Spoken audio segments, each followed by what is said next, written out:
现在是11:16，我刚刚跑完最后一杆。 Pukul 23:16 sekarang dan saya baru saja menyelesaikan pesanan terakhir saya. Banyak orang mengirimi saya pesan pribadi yang mengatakan bahwa mereka juga ingin mengantar makanan, tetapi mereka tidak berani mengambil langkah pertama karena mereka merasa malu. Padahal menurut saya justru sebaliknya. Saya tidak berpikir mengantar makanan itu memalukan. Kita mencari nafkah dengan tangan dan tenaga kita sendiri. Apa yang harus dimalukan? Saya menemukan bahwa banyak orang tahun ini, termasuk mereka yang menjalankan bisnis, membuka restoran, beberapa pekerja kerah putih di perusahaan, dan programmer di perusahaan besar, telah bergabung dengan pasukan pengantar makanan. Dari paman berusia 50-an dan 60-an, hingga anak muda berusia 18 dan 19-an, serta lulusan perguruan tinggi dari 30 atau 100 universitas teratas, bahkan mereka yang bergelar master atau doktor, orang dari segala usia dan segala jenis kualifikasi akademik. Bisa dikatakan bahwa seluruh lapisan masyarakat, semua orang mengantar makanan sekarang.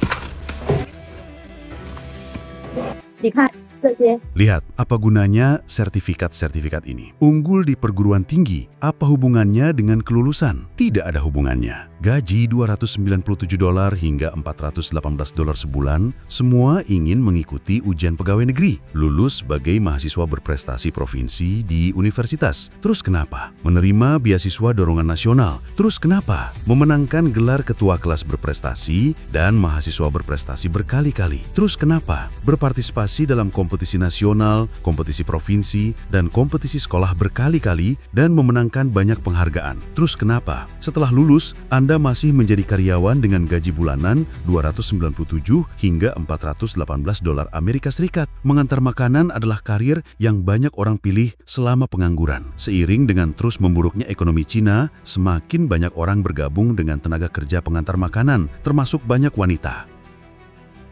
Menurut data, ada lebih dari 14 juta pekerja pengantar makanan di Cina, di mana lebih dari 1,5 juta adalah pekerja pengantar makanan wanita yang aktif dan stabil. Mari kita dengarkan suara mereka.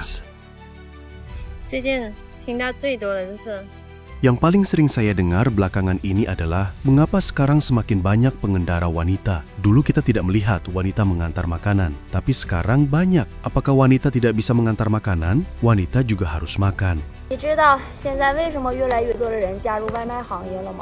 Tahukah Anda mengapa semakin banyak orang bergabung dengan pasukan pengantar makanan? Beberapa dari mereka menganggur, beberapa terlilit utang, dan beberapa tidak dapat menemukan pekerjaan. Lebih banyak wanita telah bergabung dengan pasukan pengantar makanan. Tahukah Anda mengapa? Itu karena industri pengiriman makanan atau menjalankan tugas saat ini adalah ambang batas yang sangat rendah untuk ditemukan, tetapi dengan jaminan penghasilan. Apa yang saya maksud dengan dijamin? Anda akan dibayar tepat waktu selama Anda bekerja, yang berarti Anda berkontribusi, maka Anda akan mendapatkan penghasilan.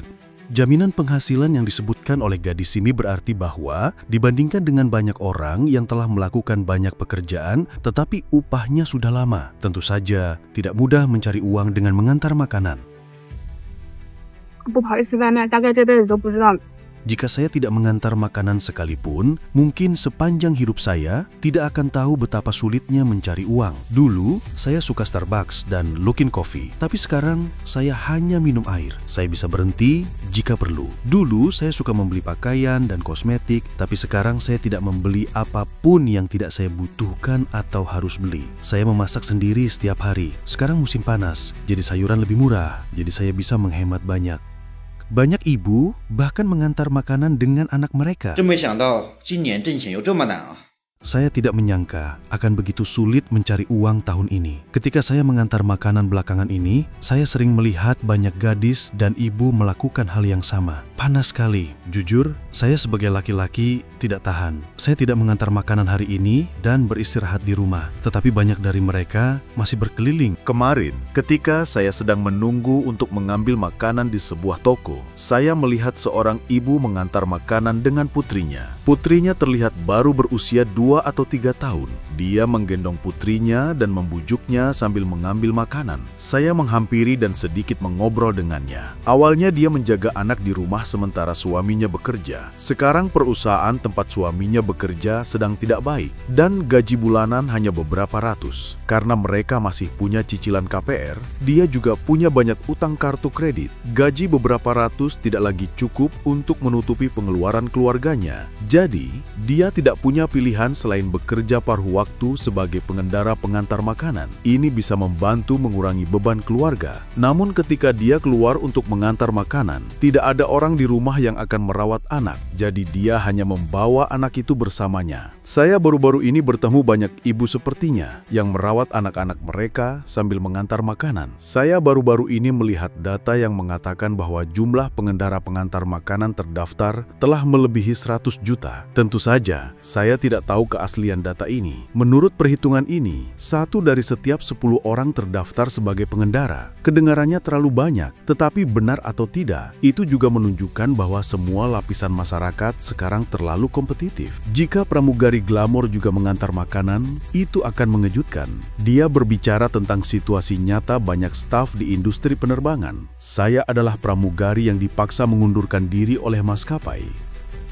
Saya bergabung dengan maskapai pada tahun 2020, mulai terbang secara resmi pada tahun 2021 dan mengundurkan diri pada November 2024. Selama 3 tahun 4 bulan ini, saya tidak menerima gaji normal. Sekarang, banyak orang di internet berkata, "Hei, apakah pilot perusahaan Anda mengemudi? Didi, apakah mereka melakukan pengemudian yang ditunjuk? Apakah sebagian besar pramugari Anda melakukan siaran langsung, menjual popcorn, atau menjual bunga, dan sebagainya?" Jadi kami punya KPR rumah dan cicilan mobil, saudara-saudari yang sudah menikah, punya anak dan menjadi suami istri. Apa yang Anda biarkan mereka bertahan hidup? Apa yang bisa Anda lakukan jika Anda harus menafkahi orang tua di rumah? Jadi, pekerjaan apapun adalah untuk hidup. Ketika Anda mengenakan seragam, terbanglah dengan baik. Dan ketika Anda melepas seragam, setiap orang menjalani hidupnya sendiri atau menafkahi keluarganya dengan caranya sendiri. Tidak ada yang salah, sungguh tidak ada yang salah sama sekali. Selama 30 tahun terakhir, industri hiburan Cina telah berkembang pesat. Seorang aktor yang sedikit terkenal akan menghasilkan jauh lebih banyak daripada banyak orang biasa. Namun, era itu telah berlalu. Saat ini, bukan hanya orang-orang yang menganggur di berbagai tempat kerja yang mengantar makanan, tetapi juga beberapa aktor senior Cina terlihat di jalan-jalan mengantar makanan. Setelah insiden-insiden seperti itu terungkap, mereka menyebabkan kegemparan di internet. Aktor terkenal berusia 41 tahun, Yo Qingbin, pergi mengantar makanan. Dia memegang kotak makan siang, berlari keras, dan mengendarai sepeda listrik. Menyakitkan melihat situasi ini. Dalam video tersebut, Yo Qingbin menunjukkan kehidupannya saat ini. Ucapannya, "Saya hampir lupa apa yang saya lakukan sebelumnya," beresonansi dengan banyak orang. 大家好，我是于清斌。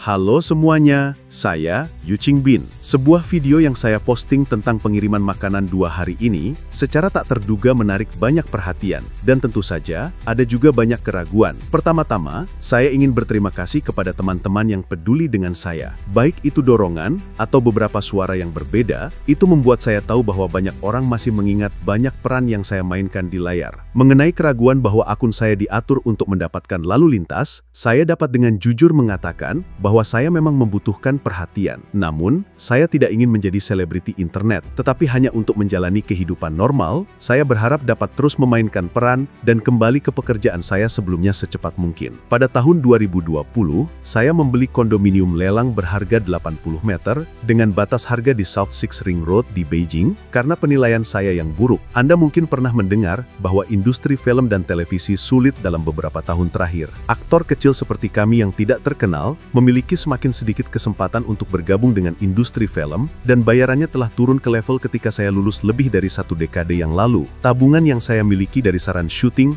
dengan cepat habis oleh cicilan KPR bulanan lebih dari $1.000. Saya tidak menyangka bahwa suatu hari saya akan jatuh ke titik harus meminjam uang dari mana-mana untuk memenuhi kebutuhan. Saya tidak menyangka bahwa KPR akan menunggak. Tekanannya sangat besar pada saat itu. Yu mengatakan bahwa dia tidak mampu membayar $140 ketika dia berada di masa tersulitnya. Yu adalah aktor terkenal dan berbakat. Dia harus mengantar makanan untuk mencari nafkah, yang menunjukkan bahwa ekonomi Cina telah mencapai penurunan yang mengkhawatirkan. Beberapa netizen berkomentar, "Yu Bin bukan aktor pertama yang mengantar makanan."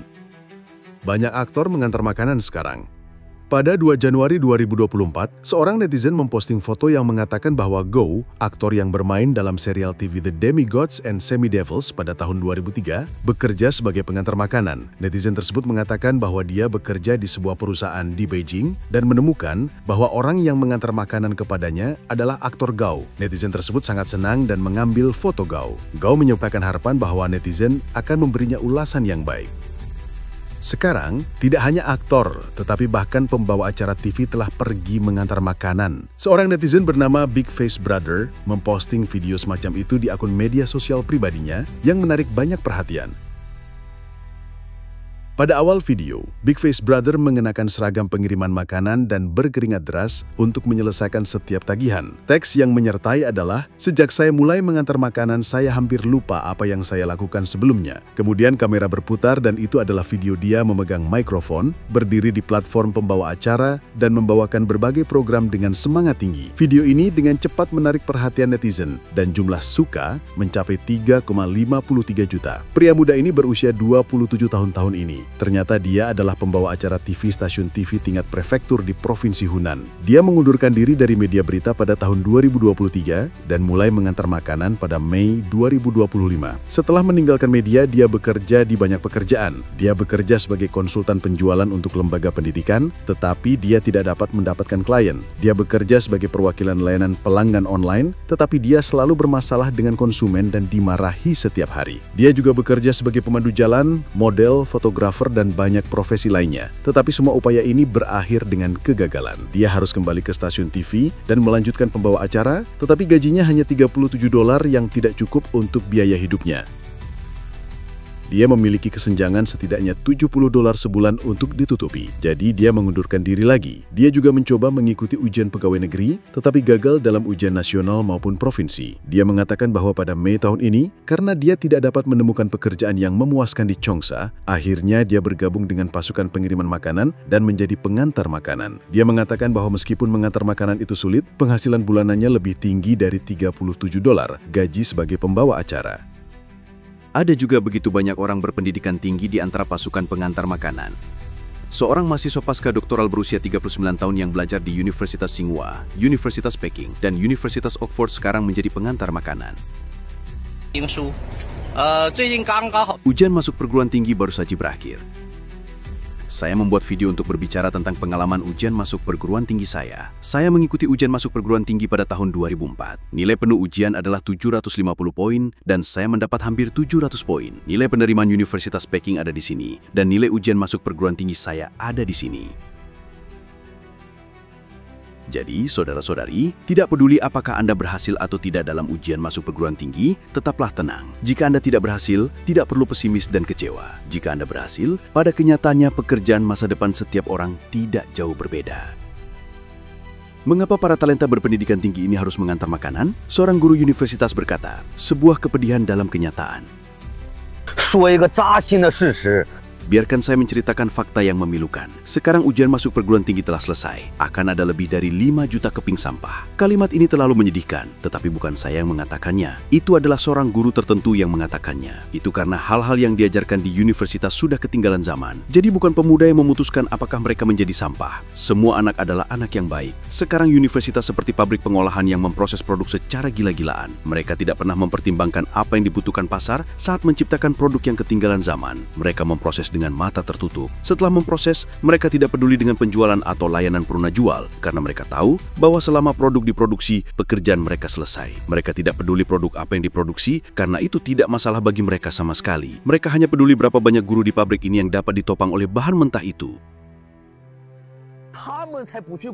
Ini mengungkapkan sisi gelap Universitas China di bawah sistem PKC, yaitu mereka tidak mempertimbangkan keberhasilan siswa, tetapi terburu-buru untuk menyelesaikan mata kuliah universitas mereka, dan kemudian mendorong para pemuda ini langsung ke masyarakat. Para pemuda dengan gairah dan impian ini harus menyerah pada kenyataan yang kejam. Beberapa orang bahkan tidak dapat menemukan pekerjaan, jadi mereka harus mengantar makanan untuk pekerjaan bertahan hidup. Dan secara tak terduga, pekerjaan bertahan hidup seperti itu telah menjadi rutinitas sehari-hari. Beberapa orang mungkin bertanya, dengan kerja keras rakyat China, kemana uang itu pergi? Video ini menjawab, video ini menunjukkan bahwa seorang pejabat korup di China mengubur uang yang digelapkan di pegunungan, tetapi dia ditangkap sebelum dia bisa membelanjakannya. Sekarang, uang hasil jerih payah rakyat kecil telah membusuk. Pejabat korup China menyembunyikan uang mereka dengan berbagai cara. Pejabat PKC mengatakan semuanya untuk rakyat, tetapi pada kenyataannya, mereka mati-matian berusaha mencari keuntungan. PKC tidak dapat menemukan solusi apapun untuk ini. Ini menjelaskan mengapa semakin banyak pekerja kerah putih, elit, bos, aktor, dan lulusan berbakat teratas telah bergabung dengan pasukan pengantar makanan.